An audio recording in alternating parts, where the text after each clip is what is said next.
RJD पर हमला कर रही है। पंजाब के बाद अब हरियाणा कांग्रेस की कलह भी दिल्ली में पार्टी के आलाकमान के पास पहुंच गई। न्यूज़ 18 के अरुण सिंह की रिपोर्ट है कि हरियाणा कांग्रेस के अध्यक्ष कुमारी शैलजा के खिलाफ भूपेंद्र सिंह हुड्डा गुट के विधायकों ने मोर्चा खोल दिया है।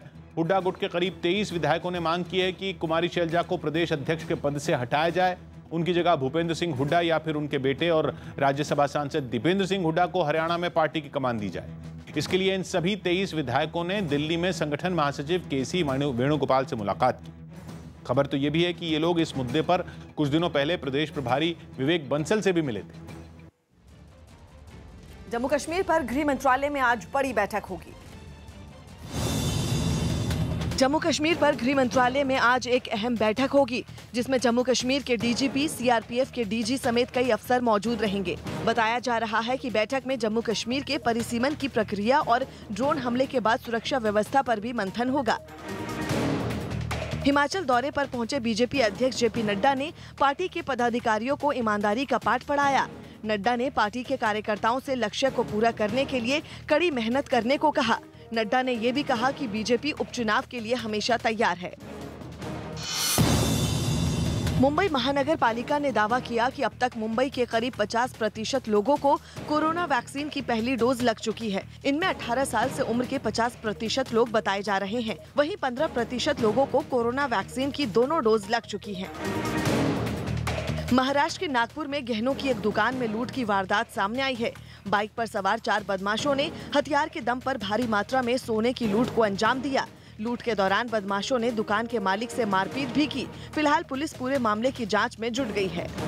दक्षिण अमेरिका के देश चिली की राजधानी सैंटियागो में जोरदार बवाल हुआ। राष्ट्रपति और सरकार का विरोध करने वाले जिन लोगों को पुलिस ने काफी वक्त से गिरफ्तार कर रखा है, उनकी रिहाई की मांग तेज हो गई, जिसके लिए प्रदर्शनकारियों ने वहां की संसद यानी नेशनल कांग्रेस के बाहर हल्ला बोल दिया और सैकड़ों की तादाद में इकट्ठा हुए इन लोगों ने खूब हंगामा किया। सरेआम पत्थरबाजी करते लोगों से बचने के लिए सुरक्षा बल ने शील्ड का सहारा लिया और इनको तितर-बितर करने के लिए पानी की बौछार की गई। लेकिन बेखौफ प्रदर्शनकारी बीच हंगामे में पुलिस से सवाल जवाब करते दिखे। सरकार के विरोध में सड़क पर उतरे लोगों ने झंडे और बैनर पकड़कर मार्च भी किया, जिसमें वो लोग तरह तरह के अतरंगी मास्क लगाए नजर आए। किसी ने तुरही और ड्रम बजाकर अपना विरोध दर्ज किया, तो किसी ने सड़क किनारे दीवार पर खास ग्राफिटी आर्ट में सरकार विरोधी संदेश लिखे। वहीं इस दौरान पुराने प्रदर्शनों में मारे गए लोगों की याद में मोमबत्तियां भी जलाई गईं। इस बीच चिली में नया संविधान बनाने की तैयारी जोरों पर है। एक तरफ सड़क पर हंगामा होता रहा तो दूसरी ओर वहां की संसद यानी नेशनल कांग्रेस बिल्डिंग के अंदर नया संविधान लिखने की तैयारी चलती रही। लेकिन बाहर हो रहे बवाल की वजह से ये काम भी कुछ देर के लिए रोक दिया गया। हरियाणा के रोहतक से चौंकाने वाली कुछ तस्वीरें सामने आई हैं। वहां एक पूर्व सरपंच पर 2 बदमाशों ने रात के अंधेरे में फायरिंग कर दी, जिससे इलाके में दहशत फैल गई। ये तो गनीमत रही कि पूर्व सरपंच को वो गोली नहीं लगी और उनकी जान बच गई। बताया गया कि उन लोगों ने इस घटना से पहले उन्हें फोन पर धमकी भी दी थी, जिसके बाद वो उनके घर के बाहर पहुंचे, जो कि सामने आई सीसीटीवी फुटेज में भी साफ दिखा। कुछ देर वो लोग पूर्व सरपंच के मकान की बाउंड्री वॉल के इर्द गिर्द घूमे और फिर अपने अपने चेहरे को कपड़े से ढके उन बदमाशों ने घर के अंदर बैठे सरपंच पर गोली चला दी। इसके बाद एक मोटरसाइकिल पर सवार होकर वो दोनों वहां से चले गए। गोली चलाई, मैं उठ के भाजा हूं, वेला हमारी तरफ भागे। रात के सन्नाटे में हमले की जानकारी मिलने के बाद पुलिस भी इस मामले की जांच में जुट गई। कार्रवाई जारी है, जल्द से जल्द उनको गिरफ्तार किया जाएगा। इस हमले में पूर्व सरपंच की जान तो बच गई, लेकिन इलाके में डर का माहौल बन गया। महाराष्ट्र विधानसभा का मॉनसून सत्र शुरू होते ही ऐसा हंगामा हुआ कि बीजेपी के 12 विधायकों को साल भर के लिए सस्पेंड कर दिया गया। आरोप है कि बीजेपी विधायकों ने स्पीकर के कमरे में जाकर गाली गलौज और मारपीट की, जिसका एक वीडियो बाद में एनसीपी नेता नवाब मलिक ने ट्विटर पर डाला। वीडियो में स्पीकर के कमरे में होता हुआ हंगामा तो दिखा, लेकिन न तो कोई साफ आवाज सुनाई दी और न ही कमरे के अंदर मारपीट होती दिखाई दी। लेकिन विधानसभा में कार्यवाहक स्पीकर का काम संभाल रहे भास्कर जाधव ने बीजेपी नेताओं पर गंभीर आरोप लगाए। सब अध्यक्ष के चेंबर में आए और उन्होंने मुझे बहुत मेरी माँ बहन से गाली गलौज किया और मुझे मारने का बहुत उन्होंने प्रयास किया। सरकार के मंत्रियों ने भी विधायकों पर हुई कार्रवाई को सही ठहराया। स्पीकर के कमरे में जाके स्पीकर के साथ अश्लील गाली गलौज करना, स्पीकर के साथ हाथापाई करना, ये महाराष्ट्र के इतिहास में आज तक नहीं हुआ। जिसके बाद बीजेपी विधायक आग बबूला हो गए और विधानसभा के कामकाज का बहिष्कार करने का ऐलान कर दिया। सीढ़ियों पर खड़े होकर बीजेपी विधायक नारेबाजी करते रहे। देवेंद्र फडणवीस ने दावा किया कि बीजेपी विधायकों पर लगे आरोप सही नहीं है। रूलिंग पार्टी के कुछ एमएलए आए, हमारे भी एमएलए थे, वो आमने सामने आए तो हमने उनको दूर किया। कोई भी गाली बीजेपी के किसी भी सदस्य ने नहीं दी। निलंबित किए गए बीजेपी विधायकों में आशीष शेलार और अतुल भाटकलकर समेत कई बड़े नेता शामिल हैं। मोहन भागवत के सबका डीएनए एक है वाले बयान पर घमासान छिड़ गया। आरएसएस प्रमुख मोहन भागवत ने हिंदू मुस्लिम भाईचारे पर ऐसा बयान दिया जो सियासी बवाल की वजह बन गया। उन्होंने भारत के सभी लोगों का डीएनए एक होने का दावा किया। 40,000 साल पूर्व से हम भारत के सब लोगों का डीएनए, सब लोगों का निरपवाह डीएनए समान है। जिसके बाद उन्होंने लिंचिंग करने वालों को हिंदुत्व विरोधी कहा, जिसके जवाब में ओवैसी ने उनसे पूछ लिया कि अगर हिंदू मुस्लिम एक हैं तो लिंचिंग जैसी घटनाओं के लिए दोषी कौन है। हम ये उनसे पूछना चाह रहे हैं कि क्या मोहन भागवत जी इस बात को मान चुके हैं कि मेजॉरिटी कम्युनिटी में आरएसएस और हिंदुत्व की आइडियोलॉजी की वजह से रेडिकलाइजेशन हो चुका है। पूर्व राष्ट्रपति प्रणब मुखर्जी के बेटे और कांग्रेस नेता अभिजीत मुखर्जी कोलकाता में आयोजित एक कार्यक्रम के दौरान टीएमसी में शामिल हो गए। अमेरिका में बनी कोरोना वैक्सीन मॉडर्ना इस हफ्ते भारत पहुंच सकती है। कुछ वक्त पहले ही दवाओं के इस्तेमाल पर निगरानी रखने वाली संस्था डीजीसीआई ने इसके इस्तेमाल की मंजूरी दी थी। दिल्ली में टीएमसी के कुछ नेता राष्ट्रपति रामनाथ कोविंद से मिले और उन्होंने सॉलिसिटर जनरल तुषार मेहता को हटाने की मांग उठाई। टीएमसी का दावा है कि कुछ दिन पहले शुवेंदु अधिकारी ने तुषार मेहता से मुलाकात की थी। उसकी दलील है कि शुवेंदु नारदा घोटाले के आरोपी हैं। ऐसे में देश के बड़े कानून अधिकारी यानी सॉलिसिटर जनरल तुषार मेहता कैसे शुवेंदु अधिकारी से मिल सकते हैं।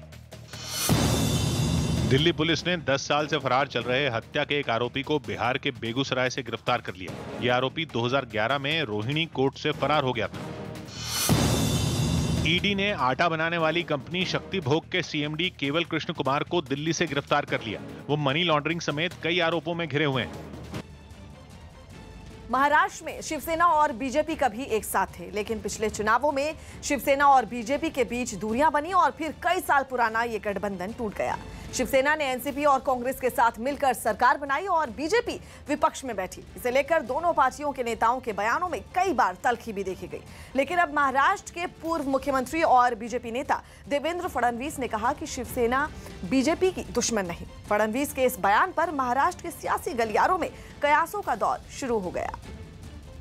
महाराष्ट्र के पूर्व मुख्यमंत्री और बीजेपी नेता देवेंद्र फडणवीस के एक बयान ने महाराष्ट्र की सियासत में एक नई बहस छेड़ दी है। अक्सर हर बात पे ठाकरे सरकार को घेरने वाले देवेंद्र फडणवीस ने कहा कि शिवसेना उनकी कोई दुश्मन नहीं है। ये बयान उस समय सामने आया है जब शिवसेना नेता संजय राउत और बीजेपी नेता आशीष शेलार के बीच गुप्त बातचीत के बाद सियासी गलियारों में नई बहस गर्म हो गई है। सियासत में अदावत के कितने मायने हैं ये वक्त के साथ तय होता है। हाल के दिनों में जिस बीजेपी और शिवसेना के बीच सियासी तल्खियां बनी हुई हैं, उन तल्खियों के बीच मुलाकातों की मिठास ने महाराष्ट्र के सियासी गलियारों में एक नई पटकथा लिखना शुरू कर दी है। बीजेपी नेता आशीष शेलार और शिवसेना नेता संजय राउत की मुलाकात के बाद पूर्व सीएम देवेंद्र फडणवीस का जो बयान सामने आया, उसके सियासी गलियारों में अलग अलग किस्म के मायने निकाले जा रहे हैं। सबसे पहले सुनिए कि आखिर देवेंद्र फडणवीस ने कहा क्या। आमच्यात शत्रुत्व नव्हतंच ना, कधी शत्रू थोडी होता मी। आमचे वैचारिक मतभेद झाले कारण आमचा हात सोडून आमच्यासोबत निवडून आलेले आमचे मित्र आमचा हात सोडून ज्यांच्या विरुद्ध निवडून आले त्यांचा हात पकडून निघून गेले। सेना नेता संजय राउत ने भी बीजेपी से दोस्ती से इनकार नहीं किया। उन्होंने राजनीतिक मतभेदों के बीच दोनों दलों के बीच अच्छी दोस्ती होने का दावा किया। हालांकि उन्होंने इस दोस्ती और सरकार के बीच कोई संबंध नहीं होने की बात भी कही। मिलना जुलना होता है, बातचीत होती है, लेकिन अब हमारे रास्ते अलग हो गए हैं पॉलिटिकली।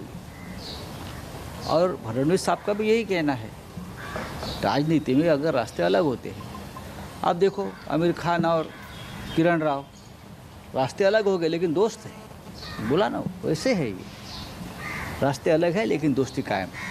पिछले महीने मुख्यमंत्री उद्धव ठाकरे ने दिल्ली जाकर प्रधानमंत्री नरेंद्र मोदी से मुलाकात की थी कुछ मिनटों की अकेले में हुई मुलाकात ने महाराष्ट्र के सियासी गलियारे में अलग अलग चर्चा और सुगबुगाहट तेज कर दी थी।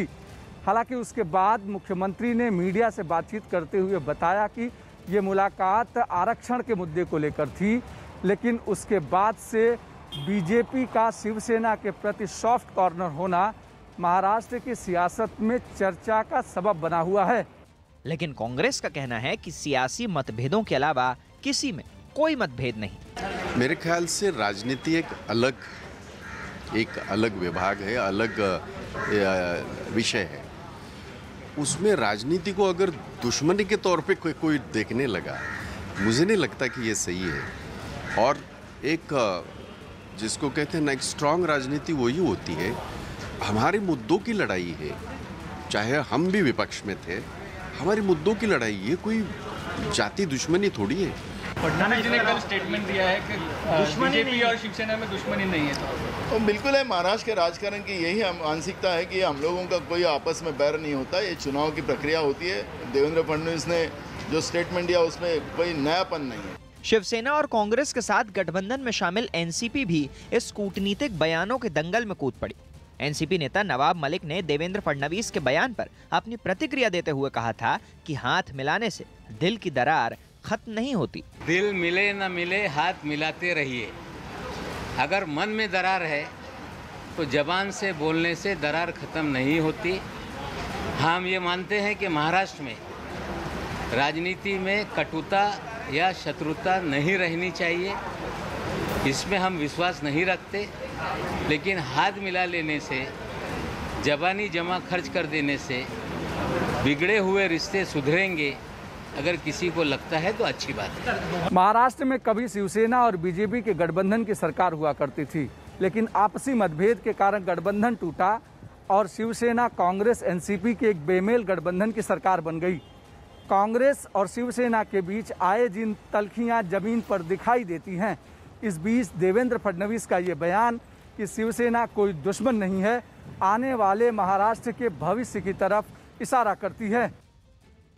उत्तर प्रदेश में अगले साल होने वाले विधानसभा चुनाव से पहले गोमती रिवर फ्रंट घोटाले में सीबीआई ने बड़ी कार्रवाई की।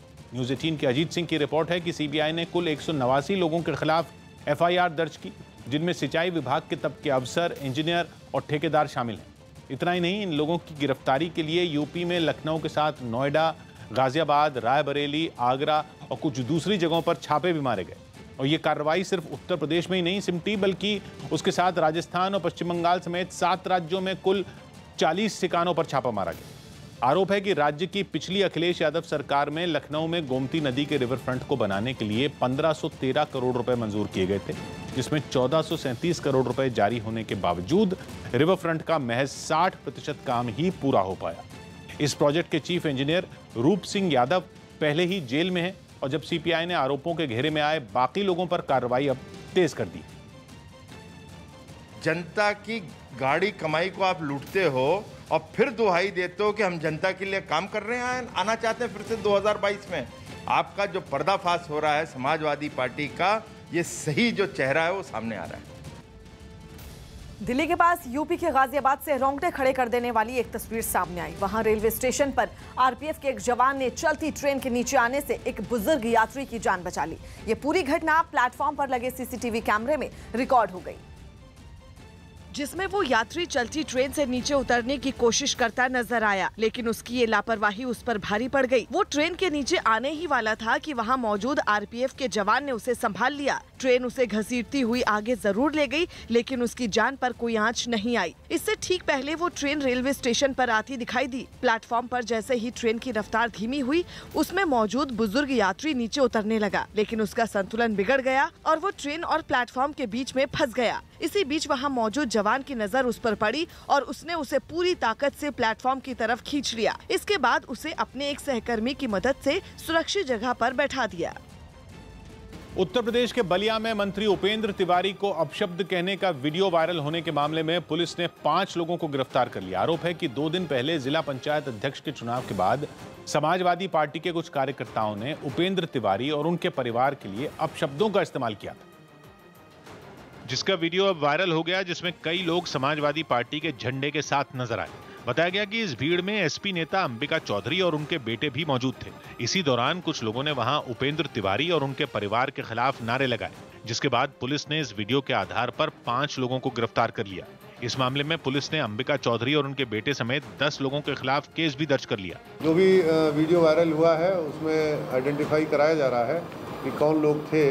वहीं योगी सरकार में मंत्री उपेंद्र तिवारी और उनके परिवार ने आरोपियों के खिलाफ सख्त कार्रवाई की मांग की। मुझे बेइज्जत करने का प्रयास किया गया। निश्चित रूप से मैं बहुत आहत हूँ।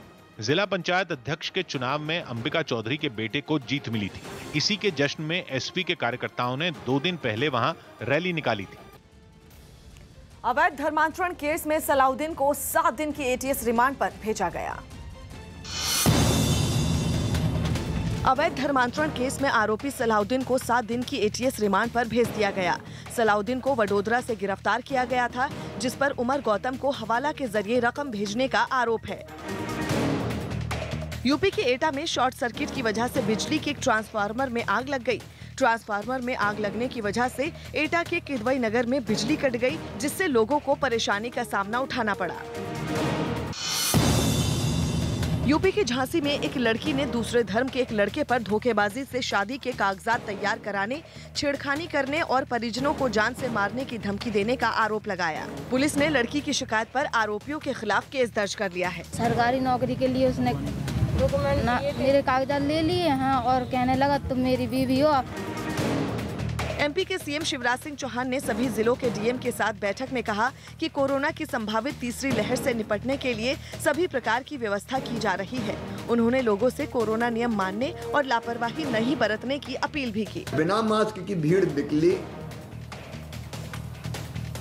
तो हम तीसरी लहर को निमंत्रण देने का काम करेंगे। राजस्थान में कोरोना से ठीक होने वाले बच्चों में एक नई बीमारी ने दस्तक दी है। दावा किया जा रहा है कि बीमारी एंटीबॉडीज देने से पैदा हुई है। कोरोना से ठीक हुए बच्चों में इस बीमारी का खतरा बढ़ता जा रहा है। अकेले जयपुर में ही इस बीमारी से कई बच्चों के मरने का दावा किया गया। इतना ही नहीं, देश के कई दूसरे राज्यों में भी बीमारी ने पैर पसारना शुरू कर दिया है, जिसे लेकर केंद्र सरकार ने अलर्ट भी जारी किया। कहते हैं कि जान की रखवाली करने वाला अगर खुद जान का दुश्मन बन जाए तो बचना मुश्किल हो जाता है। देश में बच्चों के लिए एक ऐसा ही नया दुश्मन पैदा हो गया है। दावा किया जा रहा है कि कोरोना से ठीक होने वाले बच्चों में MIS-C नाम की नई बीमारी देखने को मिल रही है। अब तक 2000 से अधिक बच्चे इसकी गिरफ्त में आ चुके हैं। अकेले जयपुर में 17 बच्चों की मौत हो चुकी है। हैरानी की बात यह है कि बच्चों की जान की दुश्मन वही कोविड एंटीबॉडीज बन गई है जो इम्यूनिटी बढ़ाकर मरीजों की जान बचाने का काम करती है। एंटीबॉडीज यानी शरीर में मौजूद वो चीज जो बैक्टीरिया, वायरस या किसी भी बाहरी चीज से शरीर के अंदर ही लड़कर उन्हें मारने का काम करती हैं और इस तरह वो शरीर को बीमारी से ठीक कर देती हैं। कोरोना की वैक्सीन भी शरीर में एंटीबॉडीज बनाती है जो कोरोना वायरस को हराकर शरीर की रक्षा करती हैं। लेकिन इन दिनों कोरोना से जान बचाने वाली यही एंटीबॉडीज बच्चों के लिए जानलेवा साबित हो रही हैं, क्योंकि यही एंटीबॉडीज अगेंस्ट कोरोना यानी कोरोना को हराने वाली एंटीबॉडीज की वजह से बच्चे MIS-C यानी कि multi system inflammatory syndrome in child नाम की बीमारी के शिकार हो रहे हैं। दावा किया गया कि जयपुर में अकेले JK लोन अस्पताल में MIS-C के शिकार 154 भर्ती किए जा चुके हैं। इनमें से 17 बच्चों की इसी बीमारी से मौत हो चुकी है, जबकि देश भर में 2000 से ज्यादा मरीज बच्चों के सामने आने का दावा किया गया। MIS-C के लक्षणों वाले पेशेंट आ चुके हैं और उनके अंदर करीब 17 बच्चों की डेथ हुई है और उसके अलावा पेशेंट आ रहे हैं। मतलब फिगर एवरीडे चेंज हो जाता है, लेकिन आज की तारीख में 154 पेशेंट JK लोन में MIS-C की भर्ती हो चुके हैं। जानकारों का मानना है कि कोरोना से ठीक हुए बच्चे इस बीमारी की चपेट में ज्यादा आ रहे हैं। असल में कोरोना से ठीक होने के बाद इनमें एंटीबॉडीज़ काफ़ी ज़्यादा हो जाती है, जिससे ये MIS-C का शिकार हो जाते हैं। एंटीबॉडीज़ ज़्यादा बनने की वजह से इम्यून रेस्पॉन्स हाइपर एक्टिव हो जाता है, जिससे शरीर का कोई भी अंग डैमेज हो सकता है। आसान भाषा में समझें तो शरीर का इम्यून सिस्टम ही शरीर को नुकसान पहुंचाने लगता है। डॉक्टरों के मुताबिक इन बच्चों में दिल, किडनी, लीवर और आँखों को ज़्यादा खतरा रहता है। कई दफ़ा ये बीमारी जानलेवा भी साबित हो सकती है। डॉक्टरों के मुताबिक इस बीमारी का पता लगाने के लिए 2 टेस्ट कारगर साबित होते हैं। एक कोरोना की जांच करने वाला RT-PCR टेस्ट और दूसरा कोविड एंटीबॉडीज टेस्ट। इसके लक्षणों की बात करें तो इस बीमारी के शिकार बच्चों को 3 दिन से ज्यादा दिनों तक तेज बुखार रहता है, जो सामान्य दवा से ठीक नहीं होता। स्किन पर रैशेज यानी कि निशान पड़ने लगते हैं, शरीर में सूजन आने लगती है और आंखें लाल हो जाती हैं। इसके अलावा पेट में दर्द और धड़कनों का बढ़ना भी बीमारी के लक्षणों में शामिल है। डॉक्टरों का दावा है कि 54% मरीजों के दिल की धड़कनों की जांच करने वाला टेस्ट ECG सामान्य नहीं पाया गया, जबकि दिल और लंग्स के आसपास पानी भर गया था। इन्फ्लेमेटरी रिस्पॉन्स है शरीर का, वो अनकंट्रोल्ड हो रहा है और अनकंट्रोल्ड इन्फ्लेमेशन होने से क्या हो रहा है कि आपके पास वायरस तो है नहीं, अब ये जो एंटीबॉडीज़ हैं वो शरीर को ही डैमेज कर रही हैं। देश भर के कई राज्यों में इस बीमारी ने मुश्किलें बढ़ानी शुरू कर दी। इसके लिए केंद्र सरकार ने राज्यों को अलर्ट भी जारी कर दिया है। जिन राज्यों को अलर्ट किया गया है उनमें राजस्थान के अलावा दिल्ली, गुजरात, केरल और पंजाब शामिल है। बताया जा रहा है कि कोरोना से ठीक होने के बाद 1 हफ्ते से लेकर 6 हफ्ते के बीच इस बीमारी के लक्षण दिखाई देते हैं। डॉक्टरों का मानना है कि MIS-C के शिकार बच्चों को बचाने में ज़रा सी भी देर भारी पड़ सकती है। अगर समय रहते इस बीमारी के लक्षणों को पहचान कर समय पर अस्पताल ले जाया जाए तो आसानी से वो ठीक हो जाते हैं। इस बीमारी को लेकर डर इसलिए भी ज़्यादा है कि ऐसी आशंका जताई जा रही है कि कोरोना की तीसरी लहर का असर बच्चों पर सबसे अधिक हो सकता है। ऐसे में पहले से डरे माता पिता के सामने बच्चों का ये नया दुश्मन और डर पैदा कर रहा है। लेकिन ऐसे हालात में अगर जागरूक और अलर्ट रहे तो बच्चों को इस बीमारी से आसानी से बचाया जा सकता है। सोशल मीडिया पर अपनी बात लिखने वालों पर मुकदमे दर्ज होने का मामला सुप्रीम कोर्ट में पहुंचा, जिस पर सुप्रीम कोर्ट ने चिंता जताई। न्यूज़ 18 के एहतशाम खान की रिपोर्ट है कि ऐसे मामलों पर सुप्रीम कोर्ट में केंद्र सरकार को 2 हफ्तों में लिखित जवाब देने को कहा गया, जिसमें यह जानकारी भी देने को कहा है कि देश में ऐसे कितने मामले दर्ज हुए हैं और उनका स्टेटस क्या है। इस मामले में एक जनहित याचिका दायर की गई थी, जिसमें कहा गया था कि सोशल मीडिया पर टिप्पणी करने वालों पर पुलिस कार्रवाई कर रही है। खासतौर पर उत्तर प्रदेश में दर्ज हुए इस तरह के मामलों का जिक्र किया गया और बताया गया कि ऐसे मामलों में आरोपियों को जेल तक भेजा जा रहा है। जस्टिस RF नरिमन ने टिप्पणी करते हुए कहा कि वो जानते हैं कि हालात हैरान करने वाले और चौंकाने वाले हैं। 3 हफ्तों के बाद सुप्रीम कोर्ट में मामले की अगली सुनवाई होगी। राजस्थान में आज सभी मंडियां बंद रहेंगी। केंद्र सरकार की ओर से दालों की खरीद पर स्टॉक लिमिट लगाए जाने के खिलाफ राजस्थान की अनाज और दलहन मंडियां आज और कल 2 दिन बंद रहेंगी। साथ ही सभी दाल मिलें भी बंद रहेंगी। हरियाणा के भिवानी में एक कार में लगी अचानक आग को दमकल ने मौके पर पहुंचकर बुझा दिया। इस हादसे के दौरान कार का मालिक बाहर ही खड़ा था, नहीं तो बड़ा हादसा हो सकता था। कार में आग की वजह का पता नहीं चल पाया। दिल्ली और लेह में जल्द ही हाइड्रोजन फ्यूल से बसें चलेंगी। इसे लेकर NTPC की ओर से एक टेंडर जारी किया गया है। कंपनी की तरफ से कहा गया कि प्रदूषण कम करने के लिए ये पहल की जा रही है। छत्तीसगढ़ सरकार ने ACB की जांच में IPS GP सिंह को भ्रष्टाचार में शामिल पाए जाने पर निलंबित कर दिया। ACB को जांच में JP सिंह के पास आय से अधिक संपत्ति मिली थी। ACB को छापेमारी के दौरान JP सिंह की करीब 10 करोड़ चल और अचल संपत्ति होने के सबूत मिले थे। जापान की राजधानी टोक्यो से लगभग 100 किलोमीटर दूर बसे अतामी शहर में भारी बारिश के बाद 2 दिन पहले जमीन खिसक गई और फिर कीचड़ की ऐसी सुनामी आई कि 4 लोगों की मौत हो गई। लगभग 80 लोगों का अब तक कुछ अता पता नहीं, क्योंकि बारिश के पानी ने मिट्टी से मिलकर ऐसे गाढ़े और गंदे कीचड़ की शक्ल ले ली जिसने काल बनकर सब कुछ निगल लिया। उसके रास्ते में जो कुछ आया उसका वजूद मिट गया। लोगों के घर खिलौनों की तरह बह गए और जिन्होंने सैलाब से 2-2 हाथ करने की कोशिश की वो चकनाचूर हो गए। नतीजा ये हुआ कि मकान के मकान कई टन कीचड़ के ढेर में दबे दिखे और जब मजबूत मकान न टिके तो फिर गाड़ियों की क्या मजाल, उनकी तो कब्र ही खुद गई। जो खूबसूरत शहर पर्यटकों से गुलजार रहता था वो मिट्टी और कीचड़ के अंबार में सनकर मटमैला हो गया। एक वीडियो में तो प्रकृति के प्रहार के आगे बौने पड़े विकास की सन्न करने वाली तस्वीर भी देखने को मिली। उसमें पीछे बुलेट ट्रेन गुजर रही थी और सामने गलियों में सैलाब उफान मार रहा था। वहीं आसमान से जब तस्वीरें ली गईं तो पता चला कि जिस जगह जमीन खिसकी वहां तो कई फीट गहरी खाई बन चुकी है। मतलब ऐसी भयानक आपदा कि 2 दिन बाद भी बचाव अभियान जारी रहा।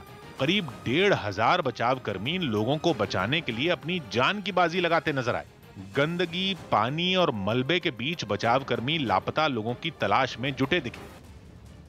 थाईलैंड की राजधानी बैंकॉक से रोंगटे खड़े कर देने वाली कुछ तस्वीरें सामने आई। वहां एक केमिकल फैक्ट्री में भीषण आग लग गई जिसमें एक आदमी की मौत हो गई जबकि कई लोग घायल हो गए। ये आग वहां एक जोरदार धमाके के बाद तेजी से भड़की और ये धमाका इतना जबरदस्त था कि दूर से ही आसमान में आग और धुएं का बड़ा गोला बनता दिखाई दिया और फिर पलक झपकते ही पूरी फैक्ट्री आग के शोलों में धधकने लगी। इस भयंकर आग ने पूरी इमारत को चारों ओर से अपनी गिरफ्त में ले लिया। इन उठती लपटों को जिस किसी ने भी देखा उसका कलेजा कांप उठा। आसपास के पूरे इलाके में घना काला धुआं छा गया जिसकी वजह से वहां साफ देख पाना तक मुश्किल हो गया। हादसे की खबर मिलते ही दमकल की कई गाड़ियां वहां पहुंच गईं। हादसे वाली जगह पर पहुंचे फायर ब्रिगेड के कर्मचारियों ने बिना वक्त गवाए तांडव मचा रही इन लपटों पर पानी की बौछार करनी शुरू कर दी।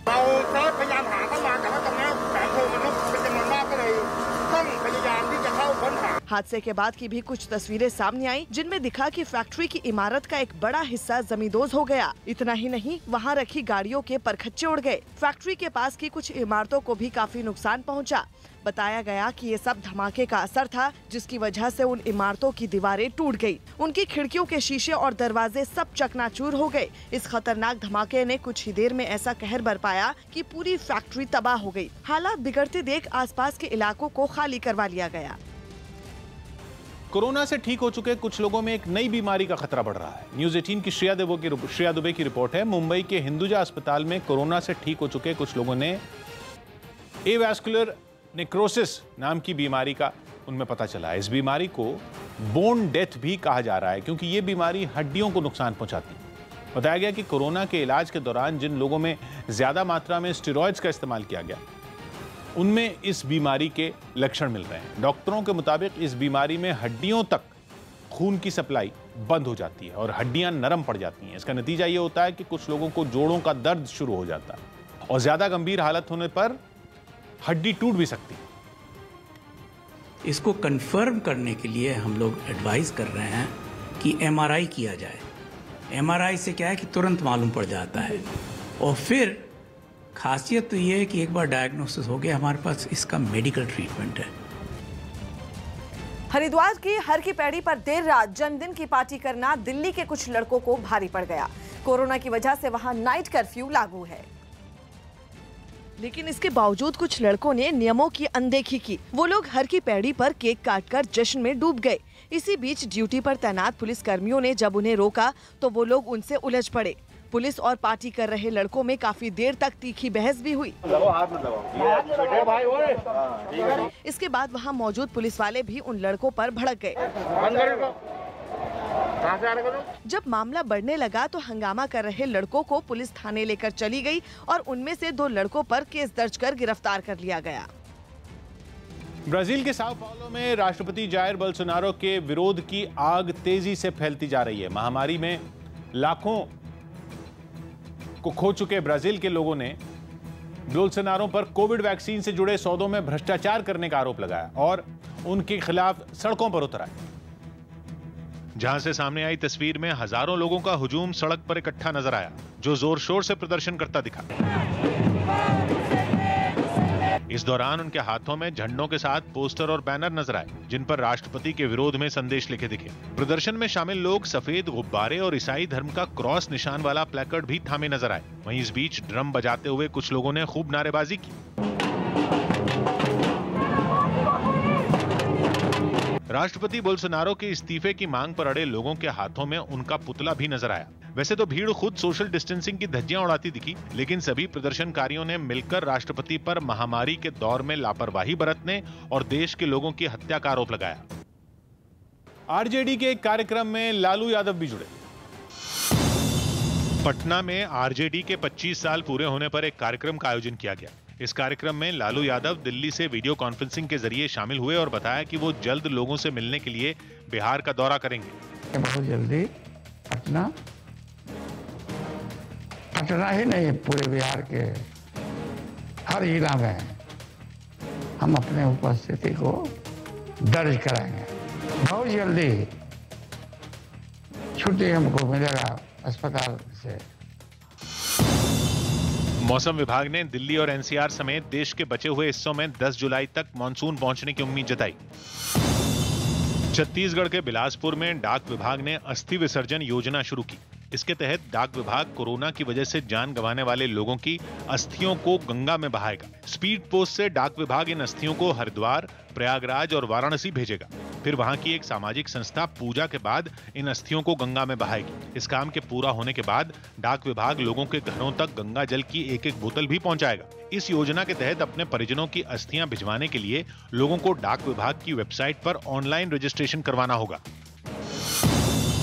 सुप्रीम कोर्ट ने टूल किट मामले में दाखिल एक याचिका पर सुनवाई से इनकार कर दिया। कोर्ट ने सुनवाई के दौरान टिप्पणी की कि अगर याचिकाकर्ता को टूल किट पसंद नहीं है तो उसे नजरअंदाज करना चाहिए। इससे पहले बीजेपी ने भी आरोप लगाया था कि कोरोना से निपटने में प्रधानमंत्री की इमेज को खराब करने के लिए कांग्रेस ने ये टूल किट बनाई थी। इसी के बाद याचिकाकर्ता ने अदालत में कांग्रेस के खिलाफ अपील की थी।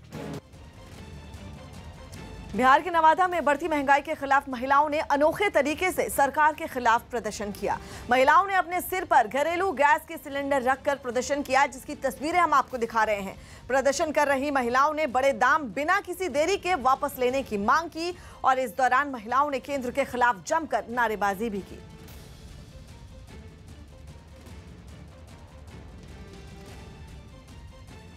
News 18 इंडिया की वेबसाइट ने आजतक.com को पछाड़ा।